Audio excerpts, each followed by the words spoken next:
آج 16 جولائی ہے اور ہمارے بر اعظم ایشیا کے اکثر ممالک میں چاند گرہن ہونے والا ہے۔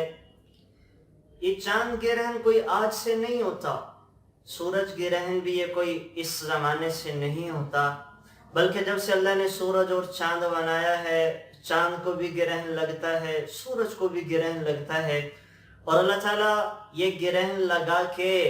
ہمیں اپنی قدرت کا اظہار کرواتے ہیں۔ آدم علیہ السلام سے لے کے آج کے زمانے تک ہر ادوار میں سورج کو بھی گرہن لگا، چاند کو بھی گرہن لگا۔ مقصد یہ ہوتا ہے کہ اللہ اپنی قدرت کا اظہار کرواتے ہیں کہ وہ لوگ جو سورج کی پوجا کرنے والے ہیں، چاند کی پوجا کرنے والے ہیں، سورج اور چاند کو اپنا خدا اور دیوتا مانتے ہیں، تو اللہ ان کو گرہن لگا کے ان لوگوں کو پیغام دیتے ہیں کہ جو ڈوب جائے، جس کو گرہن لگ جائے، وہ خدا نہیں ہوا کرتا، وہ اللہ اور رب نہیں ہوا کرتا۔ اللہ تو وہ ہے کہ کل من علیہا فان ویبقى وجہ ربک ذو الجلال والاکرام، ہر چیز فنا ہو جاتی ہے، ہر چیز کو زوال ہے، لیکن اللہ کی ذات کو زوال کوئی نہیں، اللہ کی ذات کو فنا کوئی نہیں، اللہ کی ذات کو بقا ہی بقا ہے، عروج ہی عروج ہے۔ تو اللہ تعالیٰ اپنی قدرت کا اظہار کرواتے ہیں۔ اور دوسرا، ہمیں قیامت کا ایک منظر دکھاتے ہیں کہ جب قیامت قائم ہوگی تو اللہ تعالیٰ ہر چیز کو فنا کریں گے، سورج اور چاند کو بھی لپیٹ کے سمندروں میں ڈال دیا جائے گا، تو اللہ ادنا سی جھلک دکھاتے ہیں کہ چمکتا دمکتا آفتاب اور چمکتا دمکتا چاند، اللہ ان کو بھی گرہن لگا کے ہمیں دکھاتے ہیں کہ میں قیامت کے دن ان سب کو ختم کر کے رکھ دوں گا، فنا کر کے رکھ دوں گا۔ تو یہ ہمیشہ سے چلتا آ رہا ہے، بلکہ اور ہمیشہ ہی سے لوگ توہم پرستی کا شکار رہے ہیں۔ ہمارے ہندوستان کے اندر لوگ کچھ توہم پرستی کا زیادہ ہی شکار ہیں۔ تو آپ علیہ السلام کے زمانے میں لوگ یہ سمجھا کرتے تھے، عربوں کا عام خیال یہ تھا کہ سورج یا چاند گرہن تب ہوتا ہے جب کسی عظیم شخصیت کا انتقال ہو جائے، اور اللہ کا کرنا یہ ہوا کہ سرکار دو عالم صلی اللہ علیہ وسلم کے لخت جگر حضرت ابراہیم رضی اللہ تعالیٰ عنہ کا جب انتقال ہوا تو اس دن سورج گرہن ہو گیا۔ تو صحابہ آپس میں کہنے لگے کہ دیکھا، آج آپ علیہ السلام کے بیٹے کا انتقال ہو گیا، اور اس کی وجہ سے اللہ تعالیٰ نے سورج کو گرہن لگا دیا۔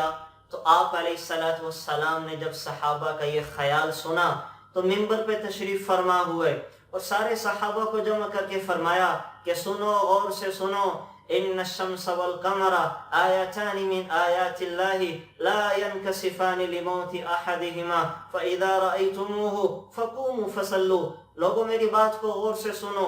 سورج اور چاند تو اللہ کی نشانیوں میں سے ایک نشانی ہے، یہ کسی کی موت کی وجہ سے گرہن نہیں ہوا کرتے، اللہ اپنی قدرت سے ان کو گرہن لگاتا ہے، کسی کے مرگ اور موت کے ساتھ ان کا کوئی تعلق نہیں ہے۔ ہاں، میں تمہیں یہ بتاؤں، جب سورج کو گرہن لگے یا چاند کو گرہن لگے تو تم نماز پڑھا کرو۔ تو آپ علیہ الصلوۃ والسلام باطل خیال کی تردید فرما دی کہ کسی کی موت اور کسی کے وصال کے ساتھ سورج گرہن، چاند گرہن کا کوئی تعلق نہیں ہے۔ اور یہ